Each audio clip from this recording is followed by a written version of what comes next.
Hey everyone, इस video में मैं शेयर करूंगी कॉलेज के साथ मैंने यूपीएससी का तैयारी को कैसे मैनेज की। फर्स्ट थिंग है जो मेरा ऐसा मानना है कि सबसे पहले आपको अपना लाइफ पहले एंजॉय करना चाहिए। सब बोलते हैं कि हाँ जब जॉब हो जाएगा तब आप अपना लाइफ एंजॉय करना, लेकिन उस टाइम तक आपका मीन्स एक एज हो जाएगा और जो ये सब मोमेंट्स है जैसे कॉलेज लाइफ हो गया, स्कूल लाइफ हो गया, इस टाइम आपको मेमोरीज ज़्यादा बनाना चाहिए। स्कूल लाइफ में क्या था, कोविड से पहले मैंने 2019 में 11th क्लास में थी, तभी कोविड लग गया था तो मैं उस टाइम स्कूल भी लेके फ़ोन नहीं जाती था। उस टाइम मेरा फ़ोन ही नहीं था और फ़ोन मेरे को कोविड में मिला, तो मेरे एक भी स्कूल ड्रेस में अच्छा फ़ोटो एक भी नहीं है, वो एक दो तो बस फ़ोटो है, वीडियो एक भी नहीं है। तो आप मेमोरीज का बनाने, मेरा ऐसा मानना है कि अगर आप अपने लाइफ में खुश हैं तो आपको पढ़ाई में भी मन लगेगा। अगर आप इतने टेंशन में हैं, आपको बहुत सारे प्रॉब्लम्स हैं, तो आपको पढ़ाई में बिल्कुल भी मन नहीं लगने वाला है। जितना भी कॉलेज के इवेंट्स होता है जैसे स्पोर्ट्स डे हो गया, एनुअल डे हो गया, मैं सब में पार्टिसिपेट करती हूँ और भी जितने सारे प्रोग्राम्स होते हैं सब में पार्टिसिपेट करती हूँ। उसके साथ मैं यूपीएससी का भी तैयारी करती हूँ। आपको हर चीज़ में पार्टिसिपेट करना है, नहीं भी आए ठीक है, हार जाए फिर भी। मैं स्पोर्ट्स डे में मैं मीन सबसे लास्ट आई थी, मैं कोई चीज़ में जीती नहीं थी। एनुअल डे में भी मैं एंकरिंग किया मैंने और एक में वॉलंटियर किया है। बहुत सारे बच्चे मोस्टली क्या करते हैं कि जैसे अपने घर पे शादी हुआ किसी रिलेटिव का, वो मिस कर देते हैं, या फिर कोई प्रोग्राम हुआ, फंक्शन हुआ, वो मिस कर देते हैं। वैसा मैं बिल्कुल भी नहीं करती। मैं शादी में भी जाती हूँ, सब चीज़ अटेंड भी करती हूँ और फिर भी मेरा 12 में 92% आया था और 10th में 82% आया था।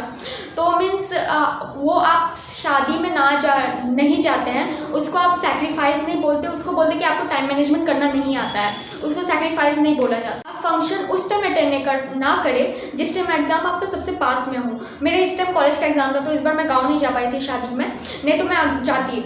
तो वैसा है कि आपका मीन्स अगर कॉलेज का एग्जाम है या फिर कोई भी एग्जाम है उस टाइम आप एब्सेंट करें। किसी का भी शादी होता है आपको 3-4 महीने पहले पता चल जाता है कि हाँ इसका शादी है, तो आप पहले से ही अपना कंप्लीट कर ले। मैं पहले से ही कंप्लीट करके जाती हूँ ताकि वहाँ पे एंजॉय कर सकूँ।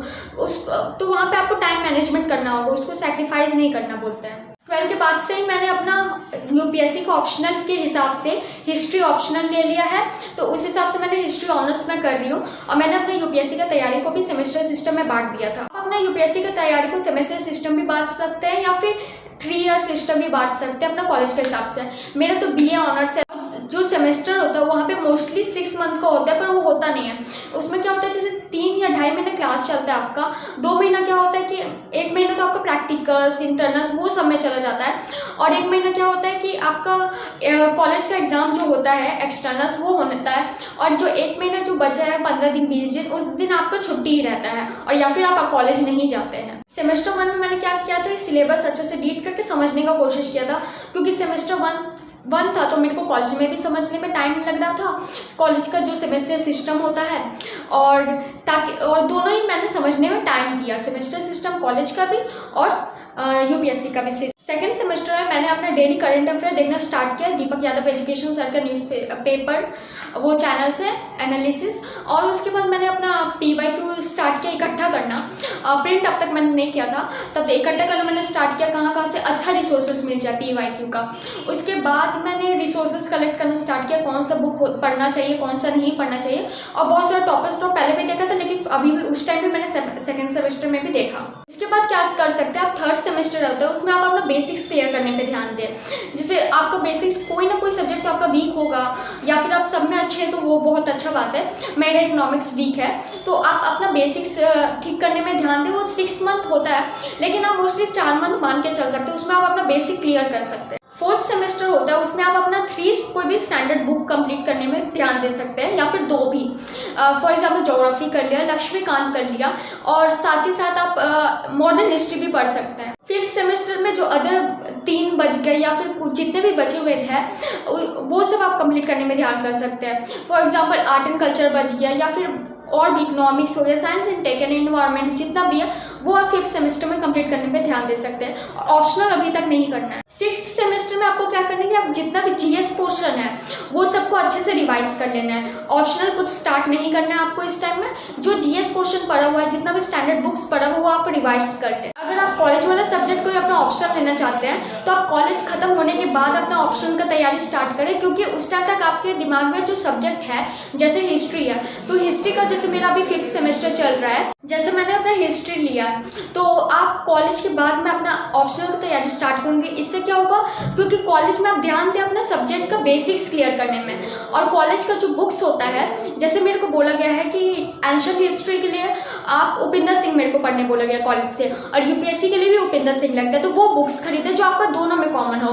और साथ ही साथ मेरे को मिडिवल के लिए कॉलेज से सजेस्ट किया था सतीश चंद्र वॉल्यूम 1 और 2 पढ़ने का, जो मैंने खरीदा नहीं क्योंकि बहुत कॉस्टली बुक है, तो वो मैं कॉलेज का लाइब्रेरी से पढ़ लिया।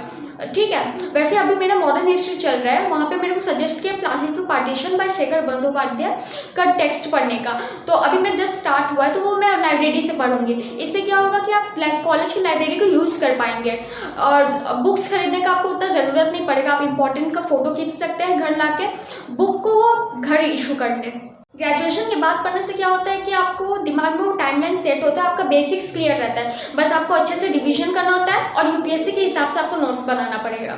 मंडे टू फ्राइडे आप क्या कर सकते हैं, आप यूपीएससी का तैयारी को दें, क्योंकि मेरा बीए है ना, तो उसमें क्या होता है कि कॉलेज में जाती हूँ, कॉलेज में पढ़ाई होता ही है, तो और बाकी क्या होता है कि पीवाईक्यू मोस्टली मैं फोकस करती हूँ। डेट शीट आने के पहले पीवाईक्यू जो होता है नोट्स, वो डेली एक एक दो क्वेश्चन का आंसर मैं बना लेती हूँ।